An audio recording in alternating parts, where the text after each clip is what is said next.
коли и че италианските коли по-специално Алфа Ромео имат толкова почитатели. Нямам какво повече да кажа, толкова съм развълнуван. Нека да продължи колегата Боян. Отново ви приветствам, добре дошли. Радвам се.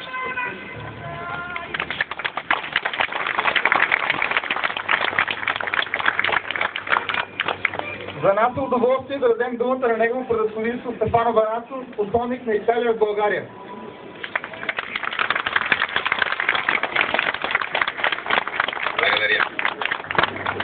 Buongiorno a tutti. Добър ден на всички. Io ho un grosso problema. Аз имам един голям проблем. Io non ho mai avuto un Alfa Romeo. Никога не съм имал Алфа Ромео. Se volete vado via. Ако искате, си тръгвам. Però se mi accettate vorrei dire due parole. Но ако ме приемате, бих желал да ви кажа няколко думи.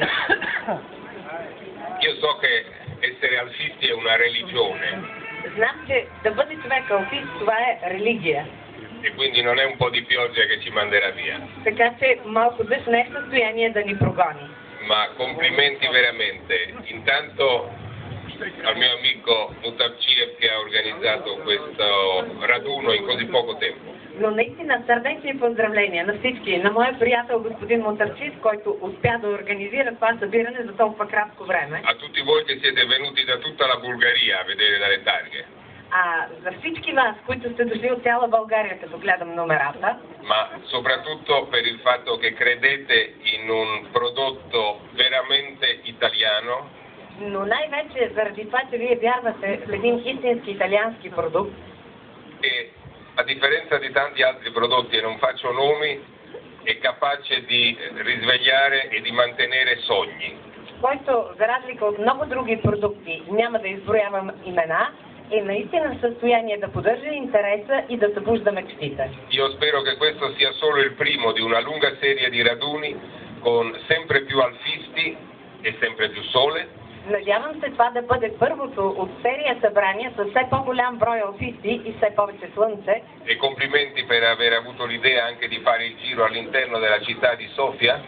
И поздравления за идеята да се направи една обиколка из град София.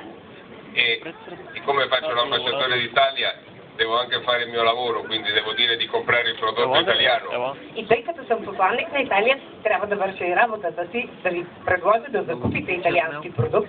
Voi tutti avete già il prodotto italiano, quindi dite anche agli altri che le Alfa sono le migliori. Вие вече го имате, така че кажете и на другите, че Алфа са най-добрите коли. E vedo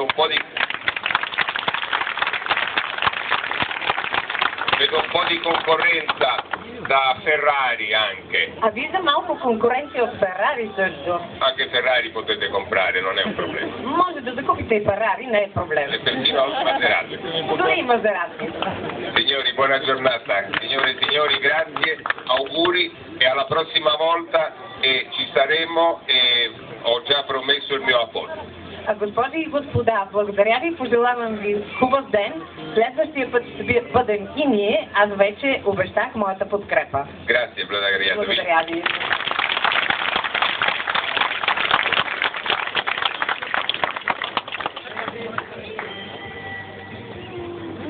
Сега е момента, в който трябва да ви представя кратка история на Алфа Ромео. Тук обаче ударих на камък. Сигурен съм, че всеки един от вас знае историята на марката. Затова ще ви кажа няколко неща, които аз не знаех, може би и вие не сте знали. Всеки от нас се чува историята как Хенри Форд се сваля шапката, като види да минават покрай него Алфа Ромео. Дали е така или не, надяваме се да е така. Има нещо обаче, което винаги било част от Алфа Ромео. И това е Коре Спортиво. Или спортно сърце. Какво значи Коре Спортиво, много добре разбира всеки един от вас. Още от създаването си Алфа Ромео започва да се състезава. Почти без да прекъсва в ден днешен. Когато говорим за Алфа Ромео, говорим за 100 години почти непрекъсната спортна история. В крайна сметка, кой друг може да се похвали с това? Конете, може би. Алфа Ромео могат да се похвалят с победи с почти всички автомобилни спортове. Формула 1 – 5 титли. Люман – 4 поредни титли през 30-те години. ДТМ – 4 поредни титли от 2000 до 2004 година.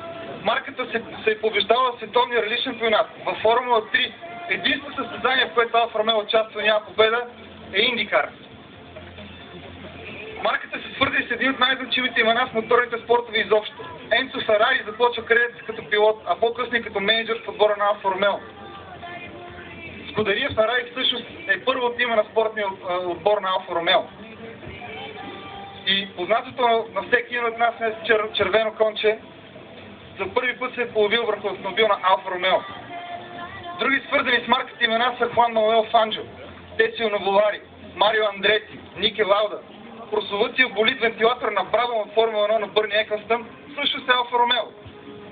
Дори дебюта на Бенетон, Мартини и други известни марки в Формула 1 също са на болидите Алфа Ромео. През годините нашата марка е дала на автомобилния свят революционни нововведения. Някои от тях странни. Например, идеята да се монтират два 8-цилиндрови двигателя в автомобил през 30-те години. Това е направено, за да се победи Мерцедес. И успява. Други са станали опорна точка в развитието на автомобилизма като цяло. Като, например, първия колонорел дизел. Това е първия колонорел сериен автомобил. Скоростната кутия целия спид, която е първата степпроника скоростна кутия, монтирана в сериен автомобил. И въобще Алфа Ромео е страст, мания. Мания, която завладява безвъзвратно сърцето на всеки един от нас. През тези 100 години марката е преживяла възходи и падения, но винаги остава вярна на своето послание. Горе спортиво, спорт на сърце. Благодарение на тази философия светът е видял митичните 6C, 8C от началото на века и новата. Създадени са редица уникални за времето си, а и все още автомобили като Джулиета, Джулия, Алфета, Монреал. Повечето от тях могат да видят срещу мен и просто не могат да останат безучастни. Създадени са легендите GTA. Създадени са легенди в автомобилизма като цяло. За Алфа Ромео са работили имена като дизайнерско студио Пинифарина, студио Берхонен,